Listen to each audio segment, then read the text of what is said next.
Hermanos, muy buenos días, un feliz sábado a todos ustedes, ya en el mes de febrero de 2021, a 10 años del acontecimiento de los acontecimientos de toda la historia profética, la segunda venida de Cristo.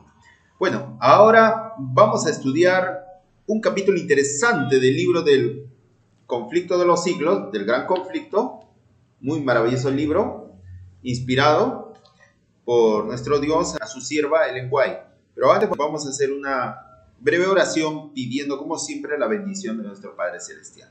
Querido Padre Celestial, gracias Señor por esta mañana que nos reúnes acá con un grupo de tus hijos, Señor, para poder estudiar justamente la historia de los inicios del movimiento adventista, Señor. Y ayúdanos a comprender mediante tu Santo Espíritu que tiene mucha significancia importante para nuestros días y para nuestras vidas, en preparación para tu pronto retorno. Te pedimos que nos puedas derramar tu Santo Espíritu a cada uno de los oyentes como al que va a exponer, para que esto sea más claro, Señor, y nos vaya despertando el Espíritu a cosas preciosas de tu revelación. Sin más, te los pedimos estos favores, sin ser merecedores, no pecadores, pidiéndote perdón por todos nuestros pecados, solamente en el nombre de nuestro precioso Salvador Jesucristo. Amén. Muy bien, hermanos, entonces vamos a estudiar, como repito, el capítulo 19 del libro El Gran Conflicto, ¿ya? El capítulo 19 se titula Una profecía muy significativa. Acá lo pueden ver, está más claro que el agua, una profecía muy significativa, en el capítulo 19. Bueno, justamente este capítulo es bastante extenso, pero vamos a hacer solamente la primera parte, que es muy importante. Ya para el otro sábado continuaremos con la segunda y última parte, porque hay que entenderlo muy claro. Sin más, vamos a comenzar entonces. Este capítulo arranca con la historia de William o Guillermo Miller. Vamos a ver quién fue Guillermo Miller. Muy bien, William Miller, dice Wikipedia, un predicador, ¿ya? Él es del año 1782 hasta el año 1849. O sea, vivió hasta 5 años posterior del gran chasco, del 22 de octubre de 1844. Fue un predicador laico bautista, fue militar, también fue campesino y jefe cívico local en Southampton, en el este de New York. Estudiante de la historia y la profecía bíblica. A partir de sus estudios comenzó a predicar en 1831 el inminente segundo advenimiento de Cristo. Es considerado como el fundador del movimiento milerita y del movimiento adventista de los años 1830 y 1840 en Norteamérica. Qué curioso, 10 años se dedicó a predicar justamente en Estados Unidos. Vamos ahora sí de llano al conflicto de los siglos. Dice así desde el primer párrafo. Fue un agricultor íntegro y de corazón recto que había llegado a dudar de la autoridad divina de las Santas Escrituras en su juventud, en sus inicios. Pero como era tan sincero, formado así, pero que deseaba sinceramente conocer la verdad, fue el hombre especialmente escogido por Dios para dar principio a la proclamación de la segunda venida de Cristo. Estamos hablando justamente de alrededores de los principios del año 1800. Ese llamado, ese impulso que sintió en su corazón, ¿no? Bueno, sigue diciendo, Guillermo Miller había batallado con la pobreza en su juventud y así había aprendido grandes lecciones de energía y abnegación. Mediante los sufrimientos que uno pasa, ¿no?, por las necesidades económicas, tanto de la niñez como adolescencia, uno trabaja, ¿no? Uno llega a madurar rápidamente y comienza a valorar más la vida. Y esto fue justamente parte de la vida de William Miller. Dice, los miembros de la familia de que descendía se habían distinguido por un espíritu independiente y amante de la libertad, por su capacidad de resistencia y ardiente patriotismo, y estos rasgos sobresalían también en el carácter de Guillermo Miller. Su padre fue capitán en la Guerra de la Independencia Norteamericana, estamos hablando de los años 1776, que fue el año de la independencia de Estados Unidos, pues su padre fue guerrero, luchó por la independencia de Estados Unidos, del coloniaje inglés. Bueno, su padre fue capitán y a los sacrificios que hizo durante las luchas de aquella época tempestuosa puede achacarse las circunstancias apremiantes que rodearon la juventud de Guillermo Miller. Cuando se fue él a la guerra, pues no había sostén económico en la familia. La cabeza de la familia estaba justamente en la guerra de la independencia norteamericana, pues Guillermo Miller tuvo que trabajar desde temprana edad para ayudar también a su madre al sostén del hogar de la familia de su padre.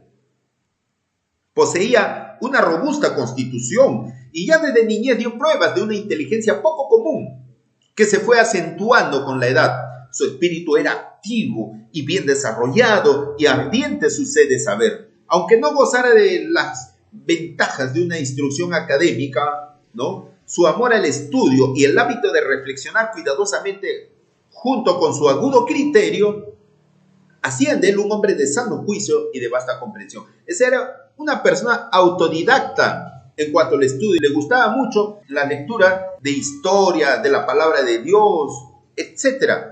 Era un hombre muy versado, tenía ese espíritu de querer investigarlo, ¿no? Pues eso era.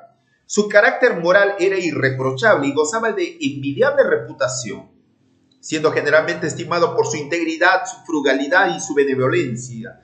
A fuerza de energía y aplicación, no tardó en adquirir bienestar. Si bien conservó siempre sus hábitos de estudio, desempeñó con éxito varios cargos civiles y militares, y el camino hacia la riqueza y los honores parecían estarle ampliamente abiertos.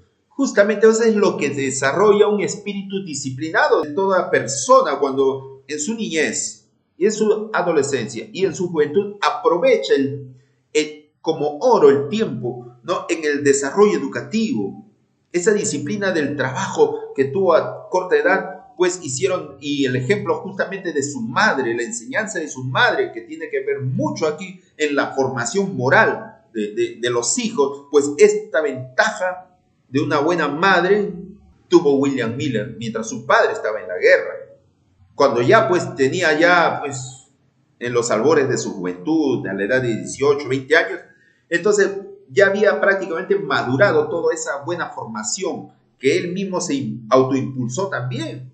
En la parte práctica, su madre pues le daba la parte teórica, ¿no? Su ejemplo también, ¿no? Pero él en la práctica tenía que desarrollar todas esas enseñanzas. Pues dice que justamente por esos detalles de su buena formación, pues le abrieron, dice acá, camino hacia obtener un buen trabajo, tenían más confianza en él, los empresarios, y comenzó a tener cargos civiles y militares. Es interesante. Entonces, prácticamente la buena formación moral y educativa en la primera edad te da éxito profesional más adelante. Y eso es lo que justamente William Miller tenía. Su madre, aquí hablando de la madre, dice, su madre era mujer ¿de qué? De verdadera piedad. De modo que durante su infancia estuvo sujeta a influencias religiosas, muy religiosa era su madre. Sin embargo, siendo un niño, tuvo trato con deístas, cuya influencia era reforzada por el hecho de que la mayoría de ellos eran buenos ciudadanos y hombres de disposiciones humanitarias y benévolas.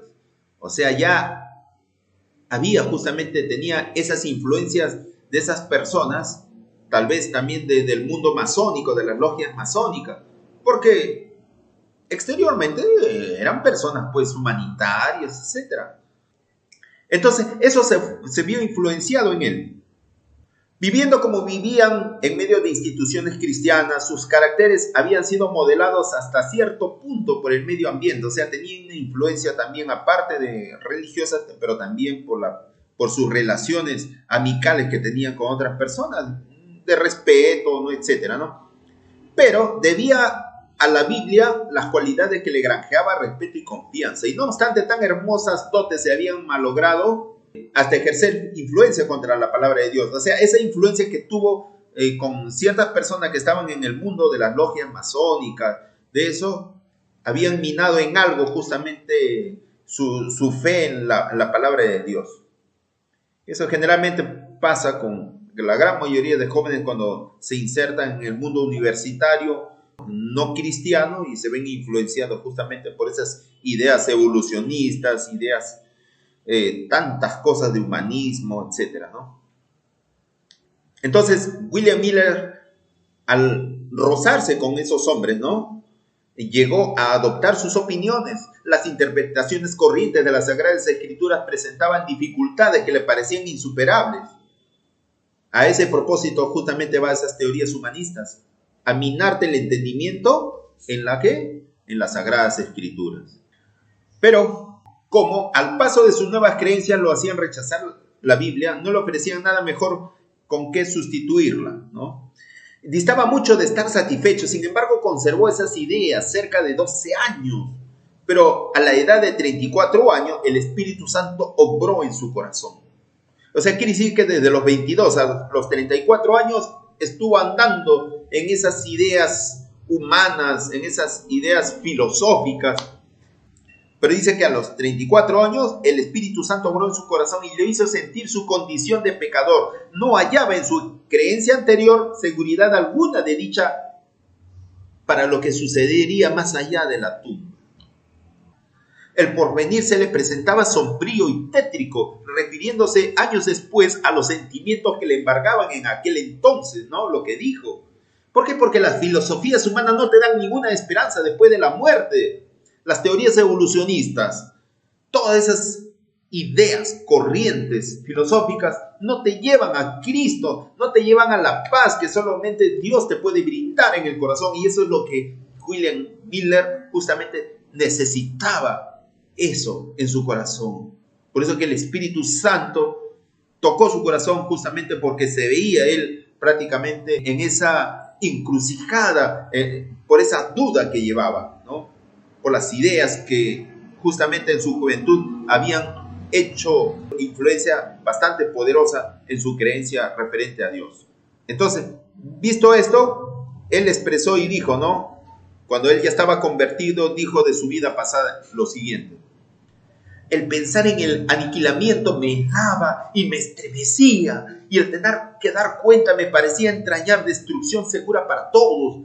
El cielo se me antojaba como de bronce sobre mi cabeza, y la tierra hierro bajo mis pies. La eternidad, ¿qué era? Y la muerte, ¿por qué existía? Cuanto más discurría, ¿no?, en su pensamiento, tanto más lejos estaba de la demostración. Cuanto más pensaba, tanto más divergentes eran las conclusiones a que llegaba. O sea, estaba confundido. Traté de no pensar más, pero ya no era dueño de mis pensamientos. Me sentía verdaderamente desgraciado, pero sin saber por qué. Murmuraba y me quejaba, pero no sabía de quién.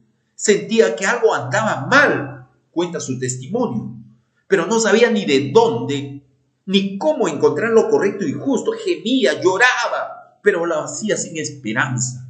Eso lo hacía cuando Guillermo Miller estaba en su cuarto a solas. Se preguntaba y se respondía de esa forma. No podía hallar una respuesta que le pueda brindar paz en el corazón. Pero a los 34 años el Espíritu Santo tocó su corazón. Y eso él lo cuenta como testimonio. Sigue diciendo, en ese estado permaneció varias veces, dice Ellen White. De pronto dice él, Guillermo Miller, el carácter de un Salvador, Jesús, se grabó hondamente en mi espíritu. Me pareció que bien podía existir un ser tan bueno y compasivo que expiara nuestras transgresiones y nos librara así de sufrir la pena del pecado. Sentí inmediatamente cuán amable había de ser este alguien y me imaginé que podría yo echarme en sus brazos y confiar en su misericordia. Pero surgió la pregunta, ¿cómo se puede probar la existencia de tal ser? Encontré que fuera de la Biblia no podía obtener prueba alguna de la existencia de semejante Salvador, o siquiera de una existencia futura. Entonces, eso cuenta en su testimonio. Sigue diciendo él con su testimonio, discerní que la Biblia presentaba precisamente un Salvador, como el que yo necesitaba, pero no veía como un libro no inspirado pudiera desarrollar principios tan perfectamente adaptados a la necesidad de un mundo caído. Me vi obligado a admitir que las Sagradas Escrituras debían ser una revelación de Dios. Qué maravilloso, ¿no? Llegaron a ser mi deleite, mi alegría, y encontré en Jesús un amigo. El Salvador vino a ser para mí el más señalado entre 10.000. Y las escrituras que antes eran oscuras, borrosas, se volvieron entonces antorcha a mis pies y luz en mi camino. Qué bonito, ¿no? Sigue diciendo, mi espíritu tuvo calma y satisfacción. Encontré que el Señor Dios era una roca en medio del océano de la vida. La Biblia llegó a ser entonces mi principal objeto de estudio y puedo decir en verdad que la escudriñaba con gran deleite, con gran alegría. Encontré que no se me había dicho nunca ni la mitad de lo que contenía. Me admiraba de que no hubiese visto antes su belleza y magnificencia y de que hubiese podido rechazarla. En ella encontré revelado todo lo que mi corazón podía desear y un remedio para toda enfermedad del alma. Perdí enteramente el gusto por otra lectura y me apliqué de corazón a adquirir sabiduría de Dios. Eso es su testimonio, está escrito en el libro Memorias de William Miller, en la página de 65 y 67, ¿no? Entonces, muy claro señala ahí que solamente Dios puede brindar mediante su palabra esa paz, esa ansiedad que necesita el alma en el corazón. Y eso es testimonio de toda persona realmente convertida. Miller entonces, después de todo esto, hizo entonces pública profesión de fe en la religión que había despreciado antes. Pero sus compañeros incrédulos no tardaron en aducir todos aquellos argumentos de que él mismo había echado mano a menudo contra la autoridad divina de las Santas Escrituras. Entonces comenzaron a sacarle en cara a sus amigos, se supone de las logias masónicas, etcétera, y otros por ahí, ¿no? Compañeros de trabajo. Pero si tú antes, William, decía de que Dios no existía, que etcétera, etcétera, que no se puede confiar en las Sagradas Escrituras, que lo escribieron solamente hombres, etcétera, etcétera. Comenzaron a echar en cara, pero no los hizo caso, siguió adelante, sabía lo que creía. William Miller no estaba todavía preparado para contestarle algunas preguntas que lo decían, pero se dijo que si la Biblia es una revelación de Dios, debía ser consecuente consigo misma, y que habiendo sido dada por instrucción del hombre, ¿no?, debía estar adaptada a su inteligencia hacia nosotros. Resolvió entonces estudiar las Sagradas Escrituras por su cuenta, no se fue a una escuela bíblica pastoral o de teológica, no. Guiado por el Espíritu Santo comenzó a estudiarlo por su cuenta y averiguar si toda contradicción aparente no podía armonizarse. Procurando poner a un lado toda opinión preconcebida y prescindiendo de todo comentario de lo que anteriormente había aprendido mal, prácticamente tuvo que desaprender para volver a aprender de nuevo, ¿no? Entonces comparó pasaje con pasaje, o sea, versículo con otro versículo o un texto con su contexto, ¿no? De las referencias marginales y de la concordancia bíblica, prosiguió su estudio de un modo regular y metódico, empezando con el Génesis y leyendo versículo por versículo. No pasaba adelante sino cuando el que estaba estudiando quedaba aclarado, o sea, no continuaba si lo anterior no quedaba aclarado, dejándole libre de toda perplejidad. Cuando encontraba algún pasaje oscuro, solía compararlo con todos los demás textos, gracias a la concordancia, ¿no?, que parecía tener algunas referencias con el asunto en cuestión. Reconocía a cada palabra el sentido que le correspondía en el tema de que trataba el texto, y si la idea de que él se formaba armonizaba con cada pasaje colateral, la dificultad desaparecía. Así, cada vez que daba a un pasaje difícil de comprender, encontraba la explicación en alguna otra parte de las Santas Escrituras. A medida que estudiaba y oraba fervorosamente para que Dios le alumbraba lo que antes le había parecido oscuro, se le aclaraba. Experimentaba la verdad de las palabras del salmista en Salmo 119, 130. El principio de tus palabras alumbra, hace entender a los simples, a los sencillos y a los humildes. Entonces, bajo esa regla, él estudiaba, comparando un versículo con otro versículo, para así quedar aclarado cada tema que él estudiaba. Entonces, William Miller con profundo interés estudió ya los libros proféticos, los libros de Daniel y el Apocalipsis, siguiendo los mismos principios de interpretación que en los demás libros de la Biblia, y con gran gozo comprobó que los símbolos proféticos podían ser comprendidos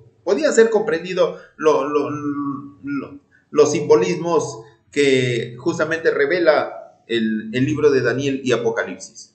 Entonces vio en la medida que se habían cumplido, las profecías lo había hecho literalmente, que todas las diferentes figuras, metáforas, parábolas, similitudes, analogías, como lo quieran ver, ¿no?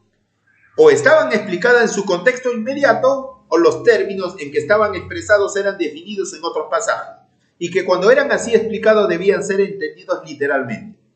Dice él, así me convencí, dice, que la Biblia es un sistema de verdades reveladas dadas con tanta claridad y sencillez, que el que anduviera en el camino trazado por ellas, por insensato que fuere, no tiene por qué extraviarse. Eslabón tras eslabón de la cadena de la verdad descubierta, vino a recompensar sus esfuerzos. A medida que paso a paso seguían las grandes líneas de la profecía, ángeles del cielo dirigían sus pensamientos y descubrían las escrituras a su inteligencia. Es así, hermanos, es así. El Espíritu Santo y mediante los ángeles del cielo, justamente a una persona sencilla puede entender las Santas Escrituras. Y muchos cuentan su testimonio como justamente uno llega a comprender la verdad. No sujeta a prejuicios, sino sujeta a que la misma palabra de Dios explique a sí misma los pasajes difíciles de entender. Pero acá hay un detalle, ¿no? En la segunda línea del segundo párrafo, y dice de que todas las diferentes figuras, metáforas, parábolas, similitudes o comparación o símil, ¿no? Estaban explicados en su contexto inmediato. O sea que para la interpretación de la palabra de Dios también es importante las parábolas, las metáforas, o sea, simbolismos, ¿no? O figuras, o analogías. Eso, él lo empleaba, todos esos detalles para entender. Por eso es importante comparar todo. Tomando por criterio el modo en que las profecías se habían cumplido en lo pasado, para considerar el modo en que se cumplirían las que quedaban aún por cumplirse, se convenció de que el concepto popular del reino espiritual de Cristo, un milenio temporal antes del fin del mundo, no estaba fundado en la palabra de Dios. O sea, en esos tiempos justamente se decía, ¿no?, de que antes que venga Cristo por segunda vez tenía que haber un milenio de paz. O sea, de aquí a qué pensaba ya, que la venida de Cristo faltan 1000 años más, porque todavía el milenio no comenzaba. Entonces, esa era la creencia antigua, de hace 2 siglos. Entonces, esta doctrina que indicaba 1000 años de justicia y de paz antes de la venida personal del Señor difería para un futuro muy lejano los terrores del día de Dios, pero por agradable que ella sea, es contraria a las enseñanzas de Cristo y de sus apóstoles, quienes declaran que el trigo y la cizaña crecerán juntos hasta la siega del fin del mundo, que los malos hombres y los engañadores irán de mal en peor, y que en los últimos días vendrán tiempos peligrosos, y que el reino de las tinieblas subsistirá hasta el advenimiento del Señor, y será consumido por el espíritu de su boca y destruido con el resplandor de su venida. Pues cuando hemos leído ahorita este párrafo, justamente, y eso es la que la palabra de Dios nos dice. No dice que va a haber un tiempo de paz antes que Cristo venga por segunda vez, no, al contrario, dice que las cosas irán de mal en peor, que en los últimos tiempos previos a la venida de Cristo serán tiempos peligrosos, no tiempos de paz. Entonces, esto justamente contradecía esa creencia popular que habría 1000 años de paz y inmediatamente Cristo vendría. No, al contrario, guerra, rumores de guerra. Todo lo que Mateo 24 también lo dice claramente, lo que habría previamente a la segunda venida de Cristo. Error muy satánico, ¿no? Hace 2 siglos. La doctrina de la conversión del mundo y el del reino espiritual de Cristo no era sustentada por la Iglesia Apostólica, para nada. No fue generalmente aceptada por los cristianos hasta casi a principios del siglo XVIII. O sea, casi por 3 siglos, 2 siglos, justamente ese error se infiltró. Y quizás fueron los jesuitas que infiltraron esas ideas satánicas en la secta de los protestantes, del milenio de paz antes de la segunda venida de Cristo. Como siempre, así trabaja. Bueno, como todos los demás errores, este también produjo malos resultados. Enseñó a los hombres a dejar para un remoto porvenir la venida del Señor y les impidió que dieran importancia a las señales de su cercana llegada.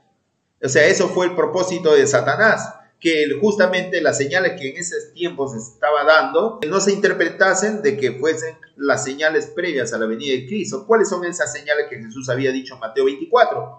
La caída de las estrellas, o los meteoritos, como lo quieran llamar, o también el oscurecimiento del sol y la luna, poco antes de la segunda venida de Cristo.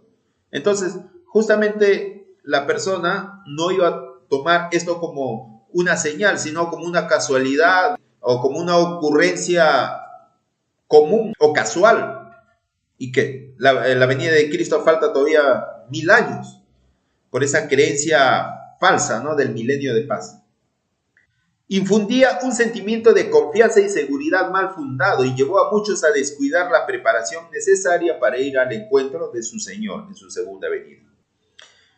Miller encontró que la venida verdadera y personal de Cristo está claramente enseñada en las Santas Escrituras. San Pablo dice: el Señor mismo descenderá del cielo con mandato soberano, con la voz del arcángel y con trompeta de Dios. Y el Salvador declara que verán al Hijo del Hombre viniendo sobre las nubes del cielo con poder y grande gloria.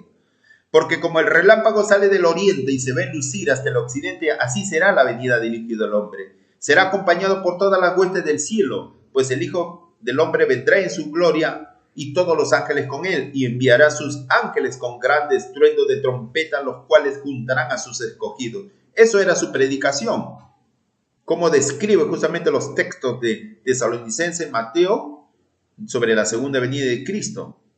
Sigue diciendo él, ¿no? A su venida los justos muertos resucitarán, y los justos que estuvieren aún vivos serán mudados. No todos dormiremos, dice Pablo, mas todos seremos mudados en un momento, en un abrir de ojos, al sonar la última trompeta, porque sonará la trompeta y los muertos resucitarán incorruptibles y nosotros seremos mudados. Prácticamente estos textos bíblicos, con la ayuda de Dios, William Miller pudo causar un gran revuelo en su época.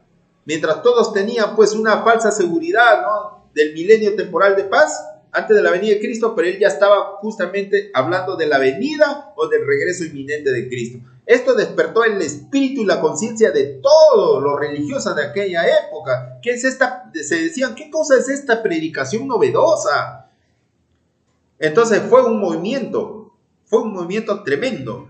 El mensaje de los ángeles, de los 3 ángeles, comenzó justamente a sonar con tanta fuerza. Dice: porque es necesario que este cuerpo corruptible se revista de incorrupción y que este cuerpo mortal se revista de inmortalidad. Primera de Tesalonicenses 4, 16 y 17 dice: después de describir la venida del Señor, dice: los muertos en Cristo se levantarán primero. Luego nosotros, los que vivimos, los que hayamos quedado, seremos arrebatados juntamente con ellos a las nubes, al encuentro del Señor en el aire, y así estaremos siempre con el Señor. Prácticamente es la predicación de la segunda venida de Cristo sobre la resurrección de los justos desde Adán hasta el último justo de la tierra, y que los 144,000 que queden vivos hasta la venida del Señor solamente serán cambiados de vida mortal a una vida inmortal, de una vida corruptible hacia una vida glorificada totalmente. Eso es lo que está justamente describiendo William Miller a los habitantes de su época. Y sigue él predicando su predicación. El pueblo de Dios no puede recibir el reino antes que se realice el advenimiento personal de Cristo. O sea, se está refiriendo, no puede venir justamente el paraíso si previamente Cristo no viene por segunda vez. El Señor había dicho: cuando el Hijo del Hombre venga en su gloria y todos los ángeles con él, entonces se sentará sobre el trono de su gloria y delante de él serán juntadas todas las naciones, y apartará a los hombres unos de otros, como el pastor aparta las ovejas de las cabras, y pondrá las ovejas a su derecha y a las cabras a la izquierda. Está hablando de un juicio universal que el Señor ha de hacer en su segunda venida. Entonces dirá el rey a los que estarán a su derecha: venid benditos de mi Padre, poseer el reino destinado para vosotros desde la fundación del mundo. Hemos visto por los pasajes que acabamos de citar que cuando venga el Hijo del Hombre, los muertos serán resucitados incorruptibles y que los vivos serán mudados de mortal a inmortal. Este gran cambio los preparará para recibir el reino, pues San Pablo dice: la carne y la sangre no pueden heredar el reino de Dios, ni la corrupción hereda la incorrupción. Exactamente, todo tiene que ser transformado. Yo con mi cuerpo corruptible no puedo estar en la presencia de Dios, que es fuego consumidor. Entonces todo tiene que ser totalmente glorificado, tanto como el creyente resucita, como el que vive en la venida de Cristo, el que esté vivo, también sea transformado a un cuerpo glorificado, un nuevo cuerpo que solamente Dios dará en el toque de la final trompeta. Por eso dice que en su estado presente el hombre es mortal, corruptible, pero el reino de Dios será incorruptible y eterno. Por lo tanto, en su estado presente el hombre no puede entrar en el reino de Dios. Pero cuando venga Jesús concederá la inmortalidad a su pueblo y luego los llamará a poseer el reino, del que hasta aquí solo han sido presuntos herederos. ¿Acaso en esta vida somos peregrinos y herederos? Pero cuando Cristo venga por segunda vez, que va a cambiar totalmente nuestro cuerpo, nuestras vidas en forma glorificada y eterna, recién pueden heredar el reino de Dios. Pero con nuestro cuerpo actual no podemos heredar. Esto y otros pasajes bíblicos probaron claramente, miren, que los acontecimientos que generalmente se esperaba que se verificasen antes de la venida de Cristo, tales como el reino universal de la paz y el establecimiento del reino de Dios de la tierra, debían realizarse después de su segundo advenimiento, no antes. Y esto es lo que todas las religiones, hay muchas religiones que todavía conservan esta falsa creencia. Y esos son los testigos de Jehová, los testigos de Satanás, como dice, ¿no? Que ellos ya predican de que va a haber un milenio temporal y después Cristo va a venir. Además, todas las señales de los tiempos y el estado del mundo corresponde a la descripción profética de los últimos días.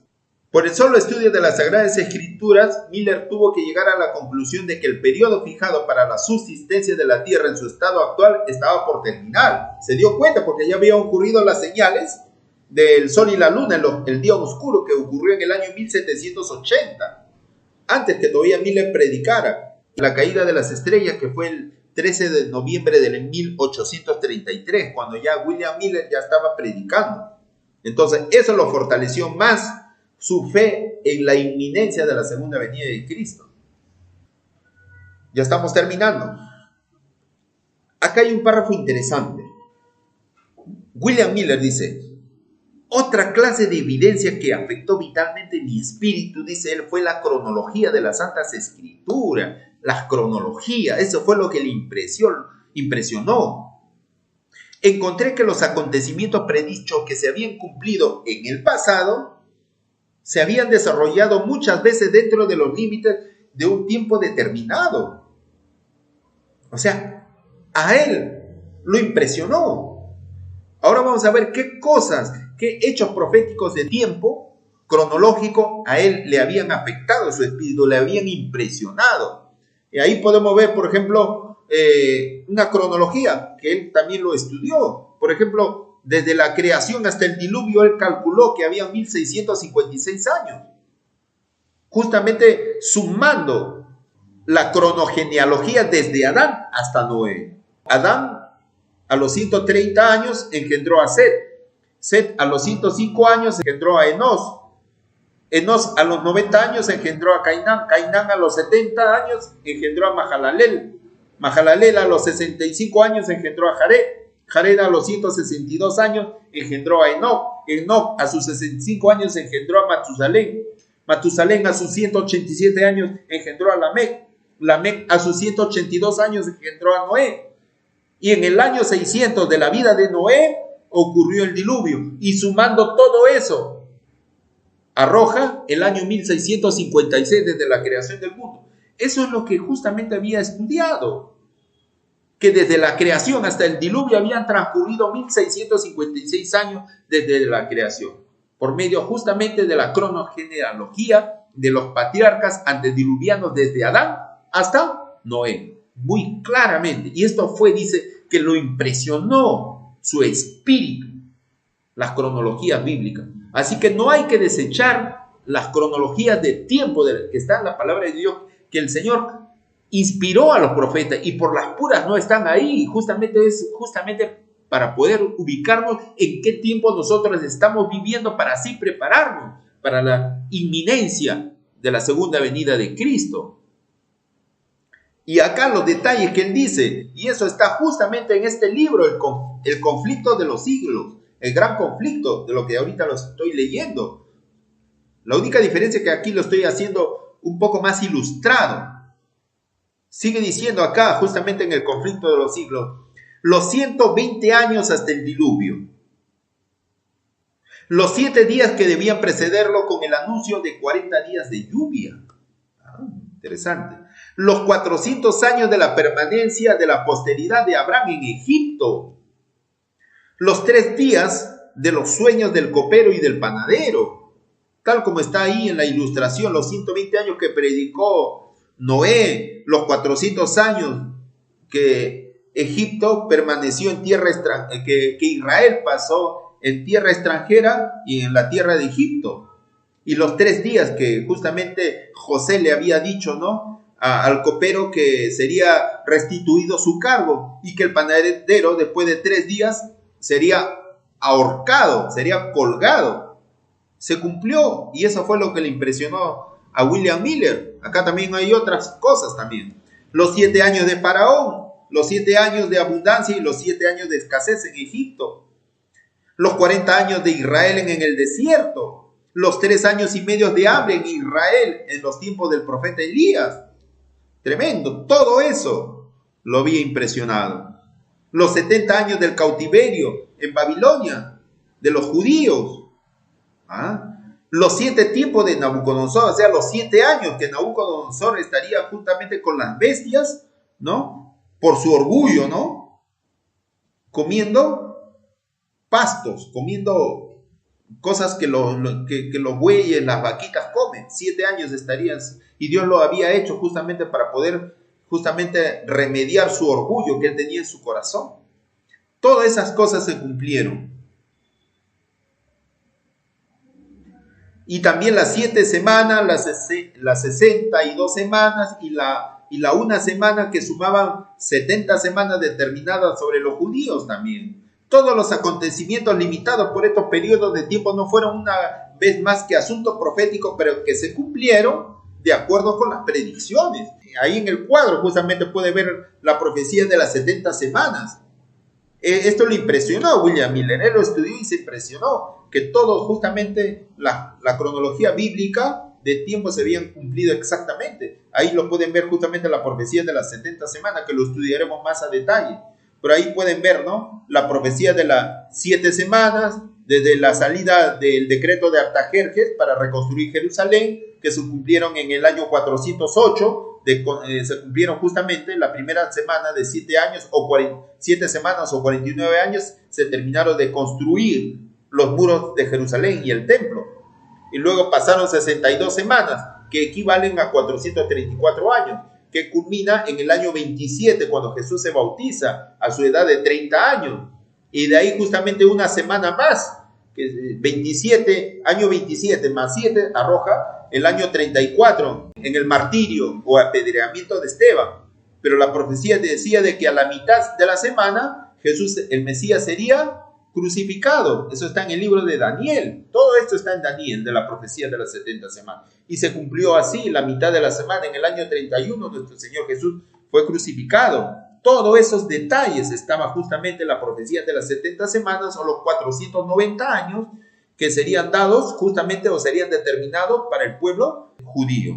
Todo eso se había cumplido y eso lo impresionó justamente al William Miller. Por consiguiente, al encontrar en su estudio de la Biblia varios periodos cronológicos que según su modo de entenderlo se extendían hasta la segunda venida de Cristo, él creía así, ¿no? No pudo menos que considerarlo como los tiempos señalados que Dios había revelado a sus siervos. Y él justamente empleó 2 textos bíblicos que se encuentran en Deuteronomio 29:29 y Amós 3:7. Dice así: las cosas secretas, dice Moisés, pertenecen a Jehová nuestro Dios, mas las reveladas nos pertenecen a nosotros y a nuestros hijos para siempre. Y el Señor declara por el profeta Amós que Jehová no hará nada sin que revele su secreto a sus siervos los profetas, sino tiene que decirlo. ¿Y esto de qué manera se dice? Mediante la profecía, mediante las cronologías de tiempo, uno puede saber en qué año va a suceder o se va a cumplir tal profecía. Sigue diciendo él: así que los que estudian la palabra de Dios, pueden confiar que encontrarán indicado con claridad en las Escrituras el acontecimiento más estupendo que debe realizarse en la historia de la humanidad. ¿Y cuál es el acontecimiento más estupendo de la historia de la humanidad? Pues es la segunda venida de Cristo. Si las otras profecías, que son historias pues cortas, que no son de demasiada relevancia, se han cumplido, entonces, ¿cuánto más la profecía de la segunda venida de Cristo, el acontecimiento más que pone fin a la historia del pecado? El Señor no va a revelar así, entonces, cuando, o el tiempo, cuando, o el año que va a venir por segunda vez. Por supuesto que sí, eso William Miller lo dijo. Así que los que estudian la palabra de Dios pueden confiar que encontrarán indicado con claridad en las Escrituras el acontecimiento más estupendo que debe realizarse en la historia de la humanidad. Entonces, eso está muy claro en la palabra de Dios.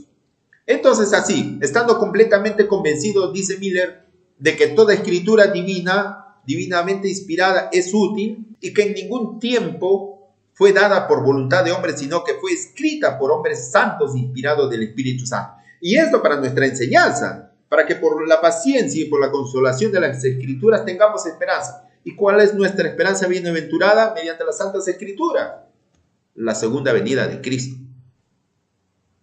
Entonces, no pude menos que considerar las partes cronológicas de la Biblia. Volvemos a la cronología de la Biblia. Hay de aquellos que dicen que la cronología de la Biblia no se puede entender y no sirven para nada. Mucho cuidado. No pude menos que considerar las partes cronológicas de la Biblia tan pertinentes a la palabra de Dios y tan acreedoras, o sea, de creer, a que los tomáramos en cuenta como cualquiera otra parte de las Sagradas Escrituras. Pensé por consiguiente que al tratar de comprender lo que Dios en su misericordia había juzgado conveniente revelarnos, yo no tenía derecho para pasar por alto los periodos proféticos. Si Dios ha inspirado en su palabra justamente los estudios del libro de Daniel y Apocalipsis y tantos otros libros que justamente hablan sobre la segunda venida de Cristo, dice él, como hombre, no tenía de derecho para pasar por alto las profecías, sino tomarlo en cuenta, porque eso es lo que Dios trata de revelar a su pueblo, a toda la humanidad para que se prepare. Él no tenía ningún derecho de pasar por alto lo que Dios revela. La profecía que parecía revelar con la mayor claridad de tiempo del segundo advenimiento era la de Daniel 8:14. ¿Qué dice Daniel 8:14? Dice, hasta 2300 tardes y mañanas entonces será purificado el santuario. Este tema de los 2300 años vamos a estudiarlo en la conferencia siguiente, ¿ya? Entonces, ahí vamos a estudiar a detalle de lo que justamente quiere referirse a eso, ¿no? Entonces, siguiendo la regla que se había impuesto de dejar que las Sagradas Escrituras se interpretasen a sí mismas, Miller llegó a saber que un día en la profecía simbólica representa un año. Vamos a ver qué dice en número 1434, ¿ya? En número 1434 dice la palabra de Dios así. Conforme al número de los días, de los 40 días en que reconociste la tierra, llevaréis vuestras iniquidades 40 años, un año por cada día, y conoceréis mi castigo. Un día por cada año. ¿Qué había sucedido? Cuando Moisés había enviado 2 espías para reconocer la tierra de Canaán, para poder ya entrar después que habían salido de Egipto, pues los espías habían demorado 40 días en reconocer la tierra, entre tanto que se iban, inspeccionaban y regresaban, habían transcurrido 40 días. Pero ¿qué había pasado? Israel se había cansado de esperar 40 días, estaba desesperado, ya queremos entrar a la tierra, lo reclamaban constantemente a Moisés. Entonces cuando llegaron los 2 espías trajeron informe, pero 10 personas trajeron informes mentirosos y solamente 2 espías, ¿no?, que fue Josué y Caleb, dijeron la verdad. Eran hombres gigantes, claro, eran hombres gigantes, que sus murallas eran totalmente, pues, inexpugnables, pero con el poder de Dios se podía conquistarlo. Pero así que los 10 espías dijeron que nosotros somos como langostas delante de ellos, no vamos a poder entrar a la tierra prometida. Entonces todos los de Israel que estaban ahí esperando se rebelaron contra Moisés, ya le iban a apedrear. Entonces justamente solamente 2 se pusieron a favor de Moisés, Josué y Caleb. Entonces Dios, por medio de Moisés, les pronunció ese castigo. O sea, conforme a los 40 días que estuvieron espiando, ¿no? Reconociendo la tierra de Canaán, entonces 40 días, ustedes 40 años por su incredulidad estarán en el desierto hasta que mueran. Solamente sus hijos de ustedes entrarán en la tierra prometida. Entonces, como 40 días los espías estuvieron reconociendo la tierra prometida, entonces así 40 años Israel iba a pasar en el desierto hasta que mueran. Día por año lo habían dado. 40 días, 40 años. Entonces, eso era justamente lo que Miller había empleado, ese texto de la profecía de los 2300 días que debían cumplirse en 2300 años. Esos detalles ya lo vamos a estudiar después.